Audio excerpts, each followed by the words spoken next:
Hello అండి. అందరికీ నమస్తే. మీకు ఈ వీడియో నచ్చినట్లయితే లైక్ చేయండి, షేర్ చేయండి. అలాగే ఛానల్‌ని సబ్స్క్రైబ్ చేసుకోండి.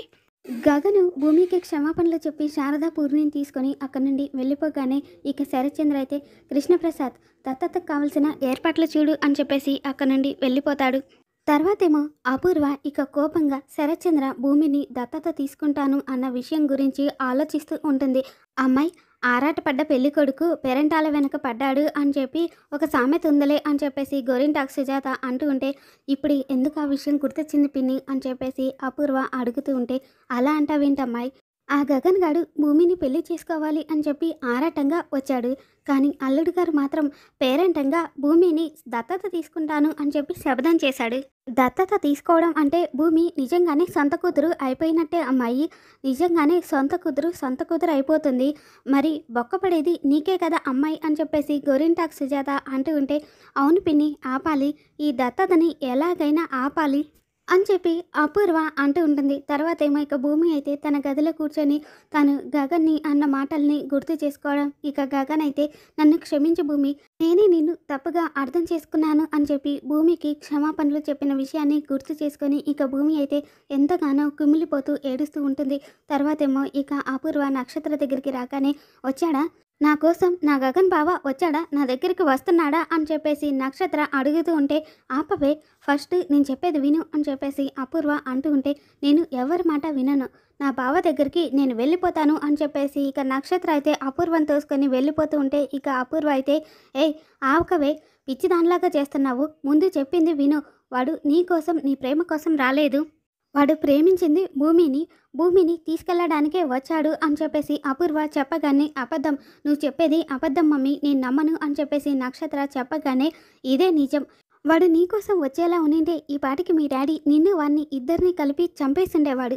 అప్పటికి ఆ శారద నువ్వు ఆ గగన్ గారిని ప్రేమిస్తున్నావు అని చెప్పి నూరిపోయాలి అని చూసింది. నువ్వు వాడిని ప్రేమించలేదు అని కవర్ చేయలేక చచ్చాననుకో అని చెప్పేసి అపూర్వ అనగానే, నిజమైన గోరింటాకు అని చెప్పేసి నక్షత్ర గోరింటాకు సుజాతని అడుగుతూ ఉంటే, ఆ అమ్మ ఎప్పుడు తన పిల్లలకి అబద్ధం చెప్పదు, వాళ్ళ మేలే కోరుతుంది, అర్థం చేసుకోవే బంగారు తల్లి అని చెప్పేసి గోరింటాకు సుజాత నక్షత్రతో అంటూ ఉంటుంది. ఇక అపూర్వ అయితే, చూడు వాడు నిన్ను ప్రేమించడం లేదు అని అపూర్వ చెప్పగానే ఇక నక్షత్ర ఎంతగానో ఏడుస్తూ ఉంటుంది. ఇక అది చూసి అపూర్వ అయితే, ఏడవే ఎంతైనా ఏడువు, ఏడ్చి వాణ్ణి మర్చిపో, నువ్వు వాణ్ణి ప్రేమించడం నాకు ఇష్టం లేకపోయినా, వాడు నిన్ను ప్రేమించకపోయినా కూడా నువ్వు వాణ్ణి ప్రేమిస్తున్నావు అని మీ డాడీకి తెలిస్తే కన్నా నా ప్రాణమైన నువ్వు ఈ లోకంలో ఉండవు, ఇది నువ్వు గుర్తు పెట్టుకొని ఏడ్చి వాణ్ణి మర్చిపో అని చెప్పేసి అపూర్వ అక్కడ నుండి వచ్చేయగానే, అమ్మాయి నిజంగా ఇది వాణ్ణి మర్చిపోతుంది అంటావా అని చెప్పేసి గోరింటాకు సుజాత అంటూ ఉంటే, మర్చిపోతుంది పిన్ని, అదే నా కూతురు, దాన్ని ఎలా మార్చుకోవాలో నాకు బాగా తెలుసు, కానీ ఇప్పుడు నా ముందున్న టెన్షన్ అంతా బావ ఆ భూమిని దత్తత తీసుకోవాలి అని అనుకుంటున్నాడు కదా, అదే నా టెన్షన్ అని చెప్పేసి అపూర్వ అంటూ ఉంటే, అది నువ్వు సొంతంగా చేసుకునే సూసైడ్ లాంటిది అమ్మాయి, ఇప్పుడు మాత్రం టెన్షన్ పడితే ఏం లాభం ఉంది అని చెప్పేసి గోరింటాకు సుజాత అంటూ ఉంటే, పిచ్చిగా మాట్లాడకు పిన్ని అని చెప్పేసి అపూర్వ అంటుంది. పచ్చిగా నిజమే మాట్లాడుతున్నానమ్మాయి, రాత్రి కృష్ణప్రసాద్ వెళ్ళి ఆ గగన్ గారిని రాకుండా ఆపాలి అని అనుకున్నాడు, నువ్వేం చేసావు, కీ ఇచ్చిన బొమ్మలాగా మీరని వదిలేశావు, మీరా ఏం చేసింది, నువ్వు పెట్టిన బాంబులాగా ఆ ఇంటికెళ్ళి పేలింది, ఆ పెళ్ళడికే కదా ఆ గగన్ గాడు ఈ ఇంటి వరకు వచ్చాడు, వాడు రావడం వల్లే కదా అల్లుడు గారు భూమిని దత్తత తీసుకుంటాను అని అన్నాడు, ఇప్పుడు చెప్పు ఇది నువ్వు చేసుకున్న సూసైడ్ కాదా అని చెప్పేసి గోరింటాకు సుజాత అంటూ ఉంటే, వాడు రావాలి, వాడితో పాటు భూమి వెళ్ళిపోవాలి, నాకు పట్టిన పీడ విరగడైపోవాలి అని ఆలోచించి వాడిని నేను రప్పించాను, లాస్ట్ మినిట్లో ఆ భూమి వాడికి ఎదురు తిరుగుతుంది అని నేను అస్సలు ఊహించలేదే అని చెప్పి అపూర్వ అంటూ ఉంటే, లాస్ట్ మినిట్లో నీ టైము ఎదురు తిరిగి నిన్నే ఎగిరి తన్నింది, ఇప్పుడు గనక అల్లుడు గారు భూమిని దత్తత తీసుకున్నాడే అనుకో, ఇక అంతే, నక్షత్రతో సమానంగా దానికి హక్కులు వచ్చేస్తాయి, ఏ హక్కులు లేకుండానే నీ ముందు ఎన్ని ఆటలు ఆడుతుంది, ఒక్కసారి ఈ ఇంటి మీద ఆస్తుల మీద హక్కులు వచ్చాయే అనుకో, ఏకంగా దానికి వచ్చిన భరతనాట్యం నీ నెత్తి మీదెక్కి ఆడుతుంది. అని చెప్పి గోరింటాకు సుజాత అనగానే, నో అలా జరగకూడదు పిన్ని, ఈ దత్తత ఎలాగైనా ఆపాలి అని చెప్పి అపూర్వ అంటూ ఉంటుంది. తర్వాత ఏమో ఇక కృష్ణప్రసాద్ భూమి దగ్గరికి వచ్చి ఏడుస్తూ ఉంటే, ఊరుకో అమ్మ అని చెప్పేసి ఓదారుస్తూ, ఏమైందమ్మా, నిన్ను వాడితో వెళ్ళిపో అని చెప్పాను కదా, నువ్వు కూడా వాడితో వెళ్ళిపోతాను అని అన్నావు కదా, ఎందుకు ఇలా చేసావమ్మా అని చెప్పేసి కృష్ణప్రసాద్ అడగగానే, కన్న తండ్రి నా కూతుర్ని ఎలా తీసుకెళ్తావు అని ఆయన్ని అడుగుతూ ఉంటే, అప్పటికి మీరు చెప్పినట్టు ఏనాటికైనా నాన్నని కలుస్తాను అనే నమ్మకంతో ఆయనతో వెళ్ళిపోదామని అనుకున్నాను మావయ్య. కానీ ఇదిగో తను నా కూతురు, నేను దత్తత తీసుకుంటున్నాను అని చెప్పినప్పుడు ఆ తండ్రి నమ్మకాన్ని మనసును విరిచేసి వెళ్ళిపోవడానికి నాకు మనసు రాలేదు మామయ్య అని చెప్పేసి భూమి ఎంతగానో ఏడుస్తూ ఉంటే, మరి వాడి మనసు విరిగిపోయింది కదమ్మా అని చెప్పి కృష్ణప్రసాద్ అడుగుతూ ఉంటే, ఏం చేయను మామయ్య, ఆయన ఇంకా ఇక్కడే ఉంటే గొడవలు అవుతాయి అని చెప్పి మనసు విరిచి వెనక్కి పంపించడం తప్ప ఇంకొక దారి కనిపించలేదు మామయ్య అని చెప్పేసి భూమి అంటూ ఉంటే, మరి ఇప్పుడు ఏం చేద్దాం అనుకుంటున్నావమ్మా అని చెప్పేసి కృష్ణప్రసాద్ అడుగుతాడు. ఏం చెయ్యను మామయ్య, నాన్న వైపు నిలబడి గెలిచానో లేక ఆయన మనసు విరిచేసి ఓడిపోయానో తెలియక ఇలా ఏడవడం తప్ప ఇంకేం చెయ్యను మామయ్య చెప్పి భూమి ఏడుస్తూ, కల్మషం లేని మనుషులు మామయ్య వాళ్ళు, కానీ అలాంటి వాళ్ళను ఎన్నెన్ని మాటలు అన్నానో ఈ పాపం ఊరికే పోదు. అమ్మల గోరుముద్దలు తినిపించిన ఆ శారద ఆంటీని నా మాటలతో ఎంతగానో బాధ పెట్టాను.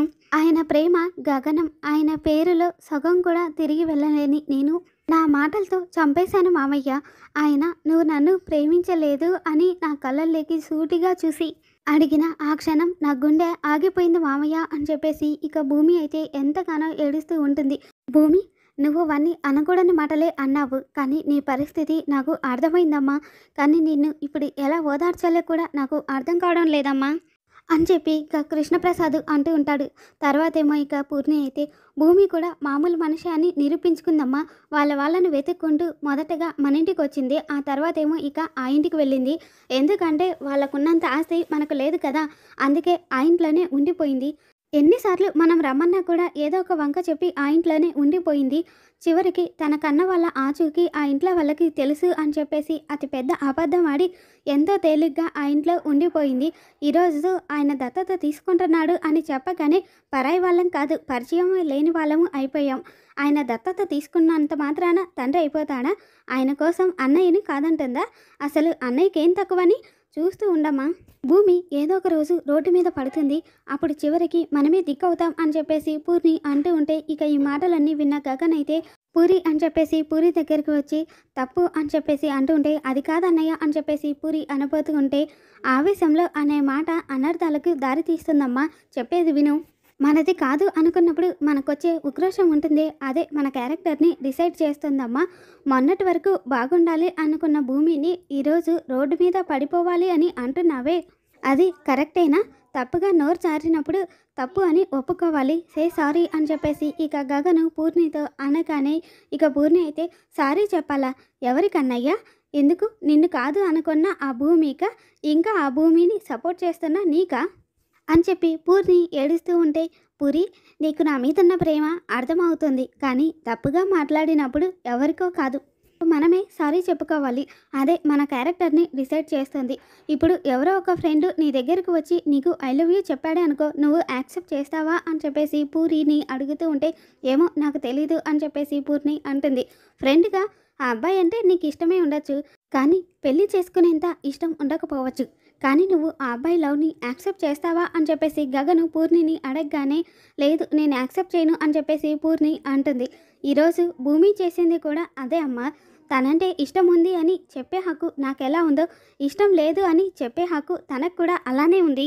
లేదు అని చెప్పడంతోనే తన క్యారెక్టర్ మారిపోదు పూర్ణి, అదే భూమి, అదే మంచితనం అని చెప్పేసి గగను అంటూ ఉంటే, కానీ అన్నయ్య అని చెప్పేసి పూర్ణి మాట్లాడబోతుంటే, పూర్ణి నువ్వేమంటున్నావో నాకు అర్థం అవుతుంది. ప్రేమించిన అమ్మాయి కాదు అంటే బతకలేనంత బలహీనుడు కాదమ్మా మీ అన్నయ్య. అయినా ఇప్పుడు ఏమైంది? నన్ను పెళ్లి చేసుకోవడం తనకి ఇష్టం లేదు అని చెప్పింది. ఆ ఒక్క మాట మనకు నచ్చలేదు, కానీ మన బాధ భూమి క్యారెక్టర్ను తగ్గించకూడదు. నీకెప్పుడైనా బయట భూమి ఎదురైతే తనని పలకరించు, తనతో మాట్లాడు. ఆ పాత భూమిని చూసావే, అలానే చూడు, ఈ ఒక్క రోజుని మర్చిపో, అర్థమవుతుందా? అమ్మ, నీ కూడా ఇదే మాటే. భూమి ఎప్పుడైనా కనపడితే తనతో మాట్లాడు, తనని పలకరించు అని చెప్పేసి ఇక గగన్ అయితే శారదకు కూడా అదే మాట చెప్పేసి ఈ ఒక్క రోజుని మన లైఫ్లో నుండి మనం మర్చిపోదాం, ఇక మనం ముగ్గురం ఒకరికి ఒకరం అని చెప్పి గగన్ అక్కడ నుండి వెళ్ళిపోగానే అమ్మ ఏంటమ్మా అన్నయ్య ఇలా మాట్లాడుతున్నాడు అని చెప్పేసి పూర్ణి అంటూ ఉంటుంది. మరి రాబోతున్న ఎపిసోడ్లో ఏం జరుగుతుందో మళ్ళీ మన ఛానల్లో తెలుసుకుందాం. Thanks for watching.